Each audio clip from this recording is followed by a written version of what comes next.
Listening test. You will hear a number of different recordings and you will have to answer questions on what you hear.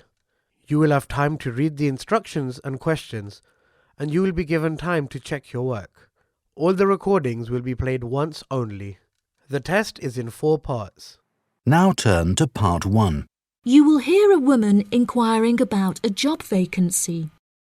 First, you have some time to look at questions 1 to 4.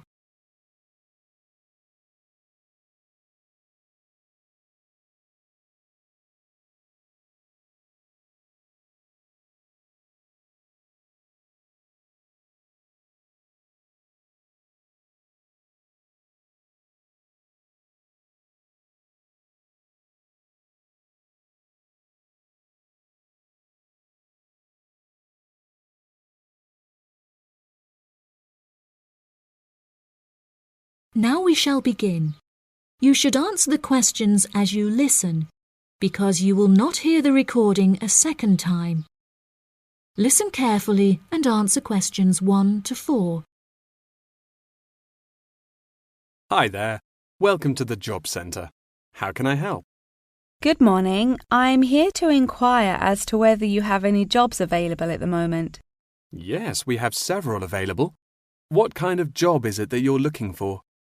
Well, I'll take any part-time jobs I can get. I'm really strapped for cash at the moment. OK. Bear with me while I have a browse on our system. Here we are. We have 3 vacancies at the moment, all involving quite different roles. That sounds promising. What are they? The first one is for a post as a receptionist. It says here that experience in reception or general administration is preferred, but not essential. Have you worked on a reception desk previously? No, I haven't. I had a baby quite young, and so I have very little work experience. Could you tell me a few more details? Yes, of course. The job will be to mainly provide quality customer service, both over the phone and in person. When customers are waiting, you will be expected to provide them with refreshments and ensure they have a first-rate experience. I think I could manage that, and I'm a very friendly person. That's great. Do you have any information about the hours involved? It says here that you will be expected to work several early mornings, 4 days a week. Any other requirements? Yeah, you'll have to go through a couple of weeks of unpaid training before qualifying for the post. I don't know if I would be able to fully commit to that. Did you say it's 4 days per week? Yeah, it says here 4 days a week, with another day off per week when requested in advance. It also explicitly states that at least one of your working days must fall on a weekend. I'll have to think about that and talk to my babysitter.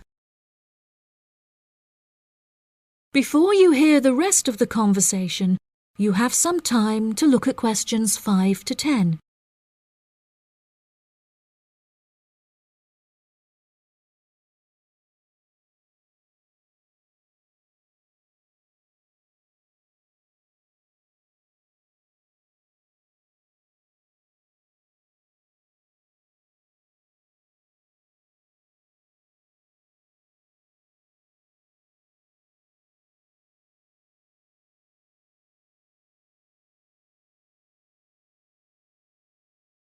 Now listen and answer questions 5 to 10. Are there any other roles beginning later in the day? Yes, there's an advertisement here for a driver. It says you'll need a clean and valid UK driver's licence, with absolutely no exception. No problems there. I passed my test first time and have never received any points. It also explicitly states that you must be over 25 and have been driving for at least 6 years. That sounds quite exciting. Is there any more information? Yep, it says here that working hours are flexible and the employers are happy to work within your personal schedule since they employ multiple drivers. That's great. The employers ask for a commitment to either mornings 5 days per week, evenings 5 days per week, or 3 full working days per week. I'm sure I can handle all that without a problem. As well as driving the employers to and from work, they will ask you to perform various duties on their behalf, such as collecting the grocery shopping and picking their children up from school. Do they need me to work a day on the weekend as well? No, it says here that they only require you to work on weekdays, not weekends. That sounds interesting. OK, there's only one more left, another customer service related post. It looks like it requires you to work short hours, quite late at night, so it might not be suitable for you. Do you want to hear about it anyway? Yeah, can't do any harm. OK, so it's a post for a cashier in a cinema in the centre of town. I'm sure you've been to the cinema a few times, so you can guess what kind of role it would be. They're quite short and late shifts, between 5:30 and 10:30 most nights, with slightly longer shifts on Friday and Saturday nights. Can you tell me what the job involves? Yes, sure. It says that you'll be required to sell and dispense tickets and provide refreshments. Also, they ask that you be quick on the computers, since you'll also need to take bookings over the phone, but you'll receive basic training for that. Do they need me to work weekdays as well? Well, it says here that if you request at least a fortnight in advance, they will grant you a day off on Mondays, but never on a weekend. I'll think it over and let you know later. Thanks for all your help. That is the end of section 1. You now have half a minute to check your answers.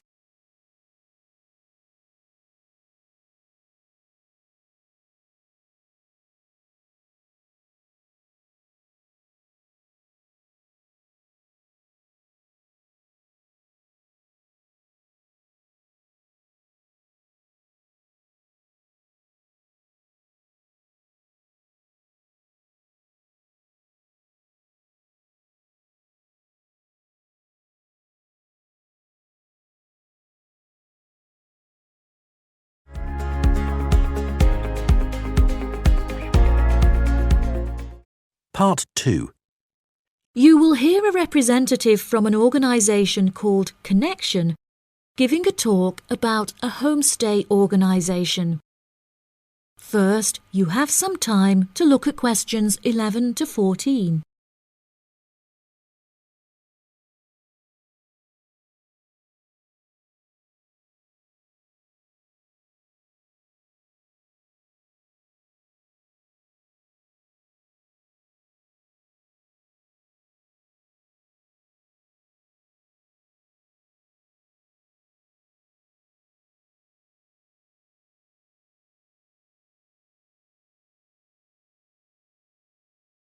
Now listen carefully and answer questions 11 to 14.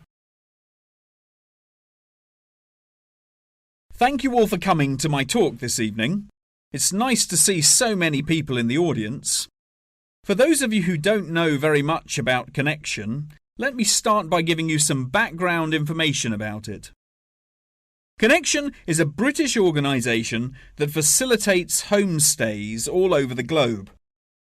This organisation prides itself on matching tens of thousands of host families with guests every single year, allowing travellers to discover a country's culture in a way like no other. Homestays are ideal for both travellers and homeowners, enabling intercultural exchanges and the development of lifelong friendships while providing travellers with often discounted accommodation costs and host families with a steady income from the comfort of their own homes. The homestay experience is particularly popular with university exchange students looking for a more genuine insight into their country of choice and an unrivaled opportunity to develop their language skills. The homestay experience is truly unique and once in a lifetime, and one that you will likely remember for the rest of your lives. It is important to note, however, that some people will find it difficult to adapt to the new country, with many enduring what is known as culture shock. Connection's advice for those suffering from culture shock is to go out and make as many friends as possible, no matter how difficult you may find it. Friends are guaranteed to help you feel more integrated as part of the local society and show you some great places to hang out. At first, it might seem extremely challenging to overcome the language barrier between you and your host family. However, you will find that you quickly overcome this and develop a very close and almost familial relationship. Many of our travellers have suggested that they have found discussing their hobbies and other interests with their host families is the best way to overcome any barriers, since you are more likely to find something you share in common. For example, you might find that you are both passionate about football and end up playing in the local field every week.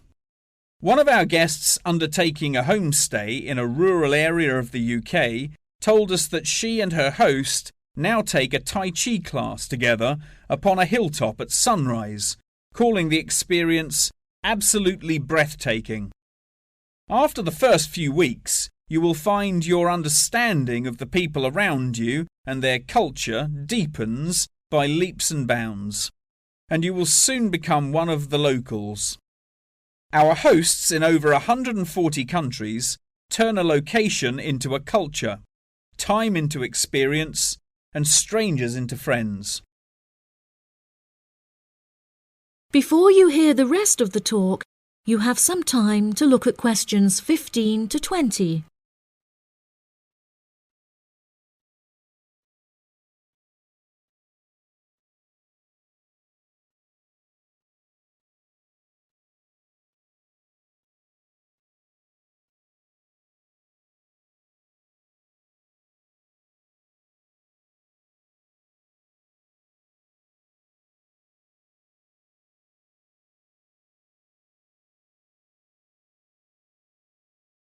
Now listen and answer questions 15 to 20. So how can you find out about applying for a homestay? The best way would be to visit Connection's website, www.connection.com, and contact one of their friendly advisors for more information. Once you have confirmed your interest in the service, we would strongly advise that you remain in close contact with the registration office, which will send you several emails keeping you up to date with potential matches in your country of choice. Once registered, Connection will require you to send various documents and will act as an intermediary between you and the host family prior to final confirmation and payment. During this stage, Connection will ask you to provide 2 photos, one for the host family and the other for our own records. Please ensure that you sign the back of each photo. Due to the nature of the service Connection provides, security is an absolute must, and they will ask you to send in photocopies of your passport, birth certificate, and a bank statement as confirmation of your identity. On receipt of these documents, the official process will begin and your bank account will be debited for the initial deposit of £200.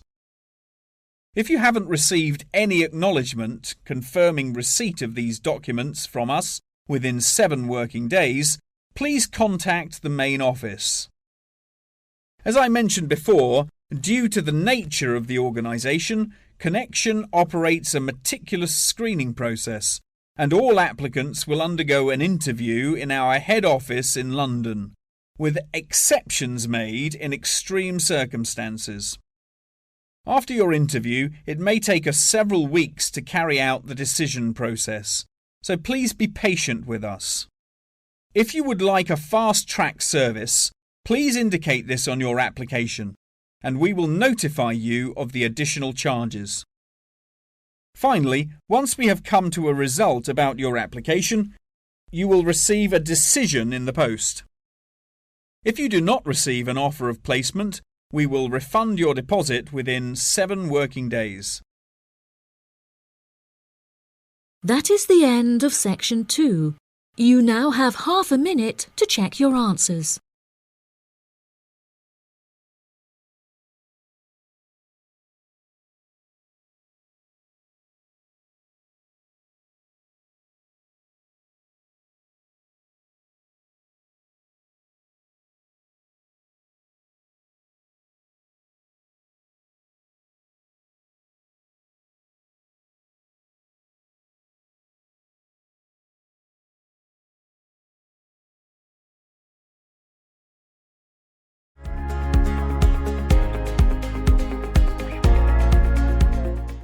Part 3.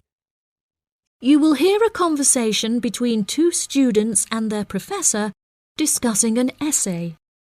First, you have some time to look at questions 21 to 26.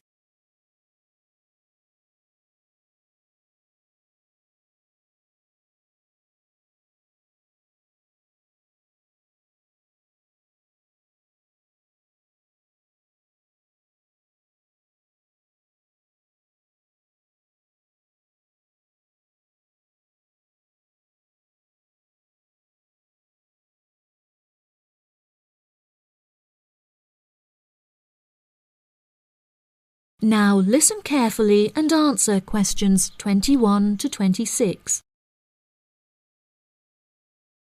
For next week, I'd like you to undertake a piece of research in preparation for writing your final essay. In order to gain top marks, you must include a range of primary, secondary, and tertiary sources. Are there any questions? Yes, Professor, I have a question. We haven't yet covered how to undertake this sort of research in much depth, and I'm a little unsure of what you want us to do.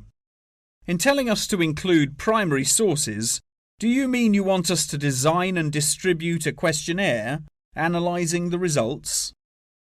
You could design a questionnaire, but you'll soon find that distributing a questionnaire on such a large scale is somewhat troublesome.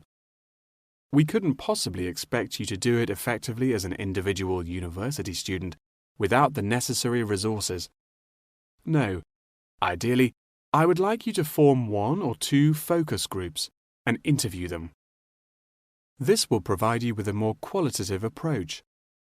If your strengths lie in mathematics, please by all means take a more quantitative approach, but this will be more strenuous and time-consuming and isn't entirely necessary for the purpose of this study. Professor, you haven't told us what our project is about. Do we get to choose our own topic based on the previous study? No, I'm afraid not. This will be a strictly Australian study. However, you can choose which angle you'd like to take, so long as it remains within the realm of anthropology. Does anyone have any questions specifically about the formation of the focus groups? I'd had several emails about this, and I'd like to address it now. My study is related to growing up in Australia and the question of nature versus nurture. I've gathered more than 200 school children who would be happy to participate in a focus group. Do you think we'll need to include that many participants in a focus group? Blimey, Douglas, well done for finding that many willing children. But you definitely don't need that many for the study you're going to undertake. I'd say you need no more than 5 children per group, and no more than 3 groups, so 15 children altogether. You definitely need to control the group size in order to generate a meaningful dialogue. OK, if it's useful, I'll try and do it. I appreciate your enthusiasm for the project, but there are plenty of different ways to gather data. And I'm sure that if you look hard enough, you'll find someone who has conducted almost the exact same research in the past. My advice for you is don't be too ambitious and try to include as much information about various people or sectors.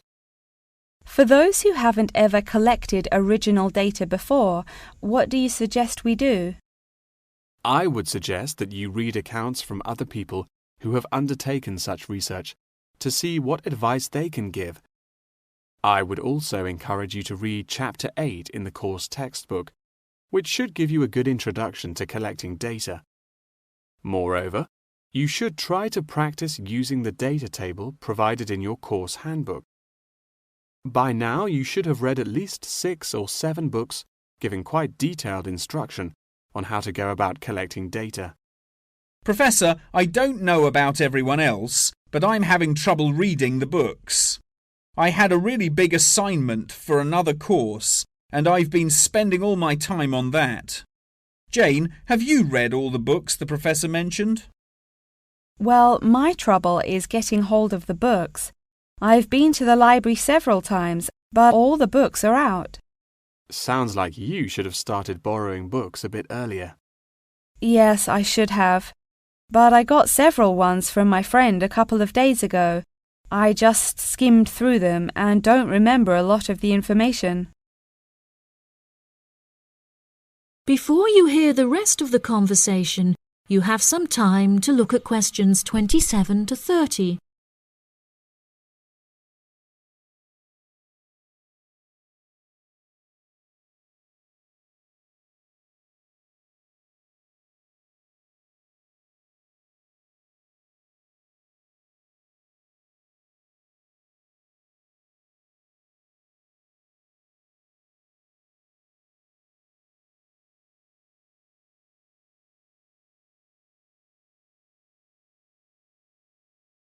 Now listen and answer questions 27 to 30. But now let's look at these things.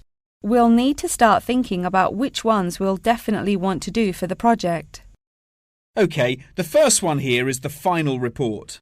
If you like, we can work together on the research and data collection side of the project and doing the final write-up. Cool, that sounds good.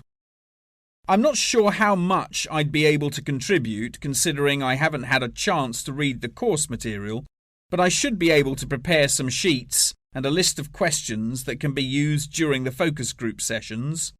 That sounds appropriate. I think so too. Do you think we'll need to write a letter to send to the participants, telling them the time and place for the interviews? Positive. I can take care of that. Well, that's great. I should also include a document for them to sign saying that they're happy to be voice recorded.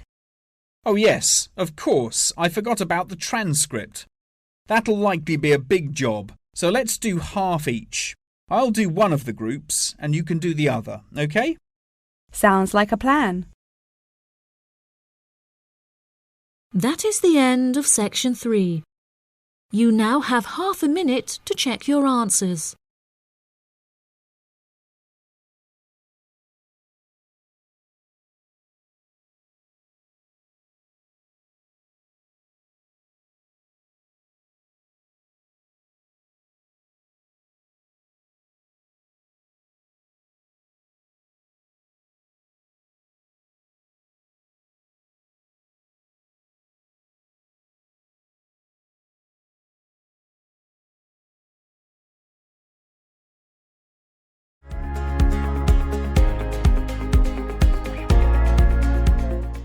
Part 4. You will hear a talk on the research of the graphical symbol. First, you have some time to look at questions 31 to 40.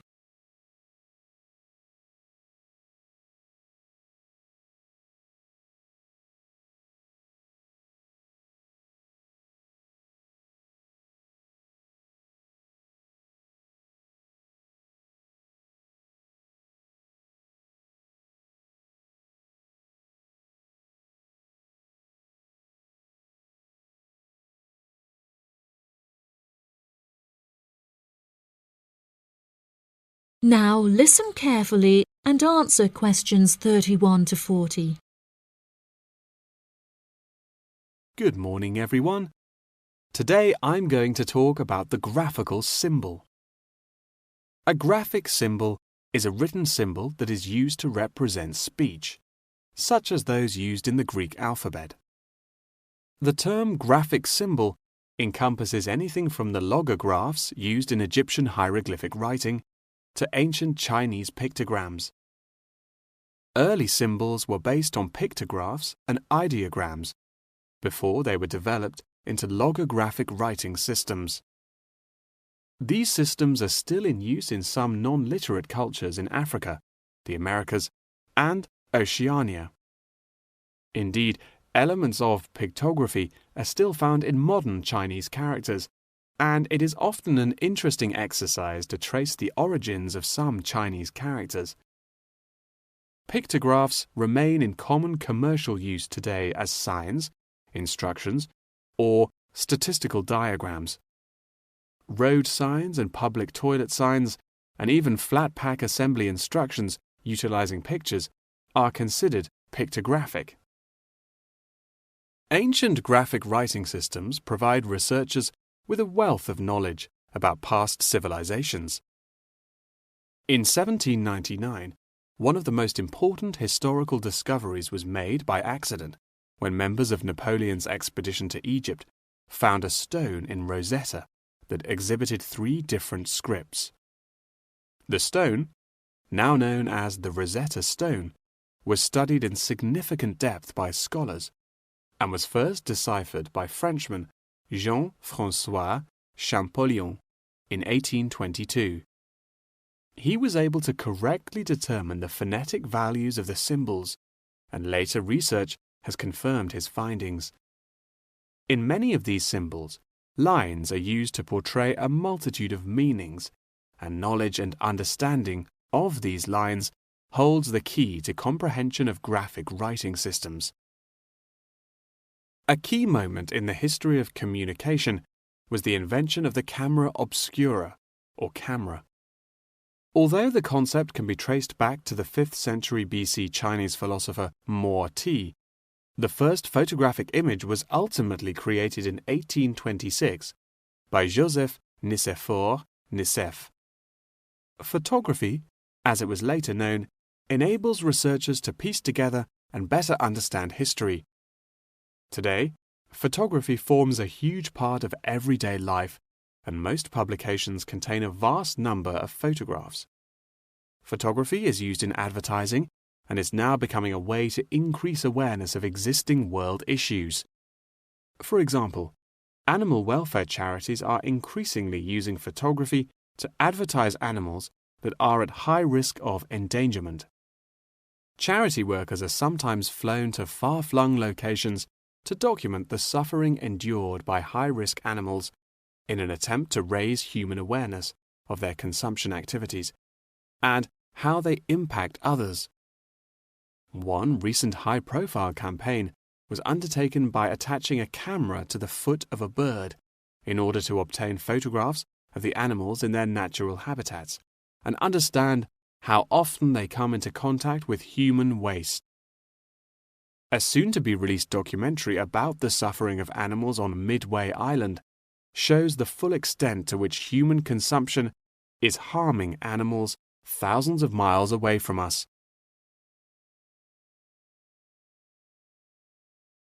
As photography continues to progress, with the use of drones now becoming somewhat commonplace, we should expect more and more objects to be included in the future, expanding the horizon of photography ever further. Indeed, the downward pressure on traditional media prices means that media companies are being forced to get creative on how to make a profit. Many have found that the answer to this lies in advertising, and companies are now willing to devote a large portion of their budgets to advertising in newspapers. By the same token, marketing has become an essential part of a company's business model, often meaning the success or failure of a company. As a result, much time and money has been pumped into the development of effective branding, with attractive packaging playing a large role in this. However, many governments are now seen to be cracking down on marketing and packaging in an attempt to protect consumers from being misled.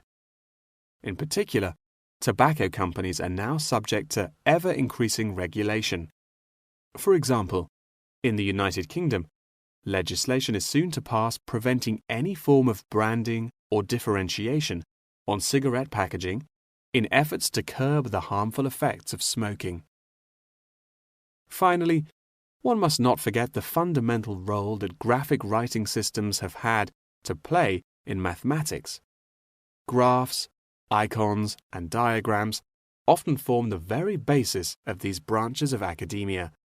Indeed, one needs to look no further than chemistry's periodic table to see a perfect example of graphic writing systems in use today. That is the end of part 4. You now have half a minute to check your answers.